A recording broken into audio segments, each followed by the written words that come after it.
Hello friends, నమస్తే. Welcome to AB channel. ఈరోజు తోటకూర అప్డేట్ని అయితే చూద్దాము. చూస్తున్నారు కదా, చాలా తక్కువ రోజుల్లోనే మనకి తోటకూర అనేది ఇంత ఫ్రెష్గా చక్కగా పెరుగుతుంది. అందుకే నేను మీకు ముందుగానే సజెస్ట్ చేశాను, ఎవరైనా ఇప్పటి వరకు గార్డెనింగ్ స్టార్ట్ చేయని వాళ్ళు ఉంటే తోటకూరని ఎంచుకొని స్టార్ట్ చేయండి అని చెప్పి. చూస్తున్నారు కదా, నేను ఏమీ వాటికి కేర్ ఏం తీసుకోలేదు. జస్ట్ ఆ తొట్టిలో ఉన్న కనకాంబరాలు తీసి అలా విత్తనాలు జల్లాను అంతే. తోటకూర ఫ్రెష్గా మన చేతికి రాబోతుంది.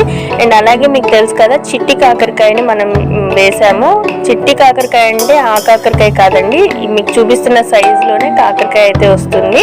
సో ఇవి బలం లేక మనకి ఎక్కువ రావట్లేదు కాబట్టి వచ్చిన 1-2 కూడా ఈ విధంగా పండిపోయి ఓపెన్ అవుతున్నాయి అనమాట. దీంట్లో మనకి సీడ్స్ ఉంటాయి. సో మనకి టబ్లో అంతగా పెరగట్లేదు కాబట్టి మనం నెక్స్ట్ ఈ సీడ్స్ అన్ని దాసి అండ్ కింద సైడ్ మనకి కొంచెం ప్లేస్ ఉంది కదా, అక్కడైతే వేద్దాం. వీడియో నచ్చితే తప్పకుండా లైక్